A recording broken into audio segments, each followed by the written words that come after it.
After the song, we will go through the following argument. The first thing that we look at is the signal chain. Then we will make a comparison of the two reactive loads without background music. Then we will look at the amp setting and the main advantages of the reactive loads, in my opinion. Then we will have a close look at the input, output and possibilities of the two units. We will listen to the noise of the fans, and then we will close the video with a comparison chart of the two units. Let me explain you the signal chain. The guitar is a Gibson Les Paul R9 Custom Historic Collection. Real beauty. Then the guitar goes into a exotic RC booster that then goes into the amp, which is a Fender The Twin with these settings. So as you can notice, the gain is not too high while the volume is very high. We will go back to this concept a little bit later in the video. Then the amp goes into the captor or into the reactive load, the Suhr Reactive Load, that then goes into the API 512C, that is the preamp, that then goes into a Lynx Aurora converter, that then goes into the computer, where I have loaded the 2 notes wall of sound speaker simulation with a Silver Jensen speaker. Now let's summarize the signal chain. The guitar is a Gibson Les Paul Custom Historic Collection 1959. Then the guitar goes into an exotic RC booster Scott Anderson edition that goes into a Fender The Twin amp. The amp goes into the captor or into the reactive load. The reactive load goes into an API 512C preamplifier that goes into a Lynx Aurora converter, and finally in the computer we have the wall of sound plugin.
Let me go back to the amp setting. This is a very loud amp, and with the reactive load I was able to discover a whole set of new sounds and possibility, because I was able to balance and mix the distortion provided by the preamp tubes with the one provided by the power amp tubes.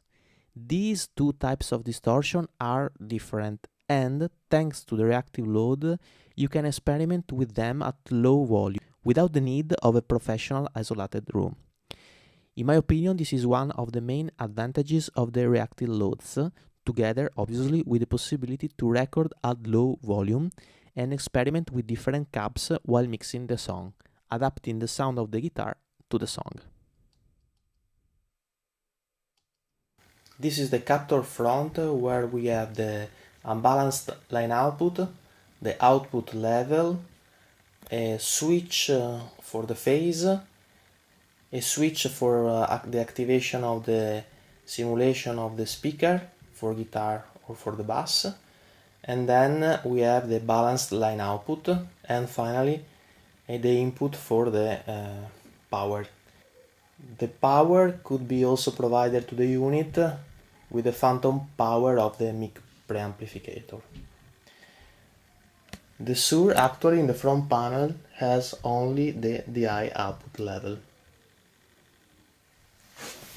If we look at the back of the unit, the Captor has the speaker output, which can go directly to the speaker of your amp and can be dry or attenuated with 20 dB, and obviously the input of the speaker. The Suhr Reactive Load has an unbalanced output, a balanced output that goes to the mic pre, the input from the amp, and an output that goes directly to the speaker without any attenuation. One aspect to be considered is that the reactive loads typically have a fan, and the speed of the fan responds to the volume of the amp. I mean, the higher is the volume of the amp, the higher is the speed of the fan, and it could be a little noisy. This is the noise of the Torpedo Captor.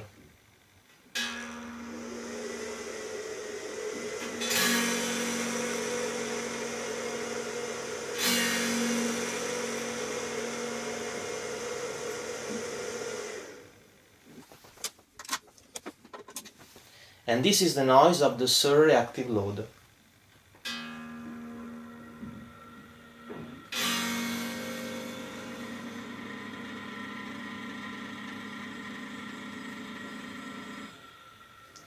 So the noise of the Suhr Reactive Load, in my opinion, is a little bit lower in comparison of the one of the Captor, because the fan is a little bit bigger than the one of the Captor, and therefore the speed of the Captor, in order to maintain the temperature low, is going to be a little bit faster.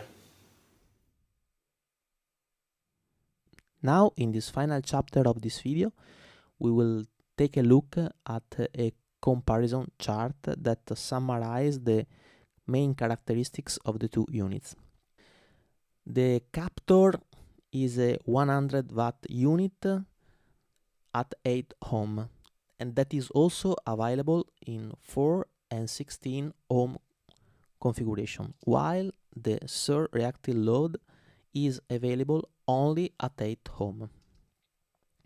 The Captor needs an external power that could be provided even by the mic pre, while the Suhr Reactive Load doesn't need an external power. The Suhr Reactive Load is a little bit bigger and it weighs more.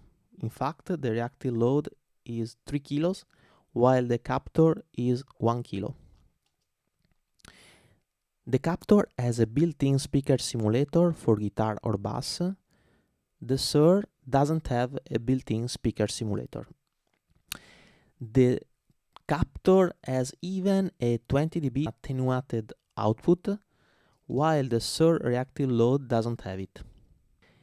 The Captor has a small fan, while the Suhr Reactive Load has a bigger fan. This is the reason why the Suhr Reactive Load is a little bit quieter compared to the Torpedo Captor. The price of the two-note Captor is actually 229 euros or $249, while the Suhr Reactive Load is a little bit more expensive because its price is equal to 485 euro or $339. Thank you very much. I hope you enjoyed the video, and please subscribe if you like it. it would be of a great help. See you!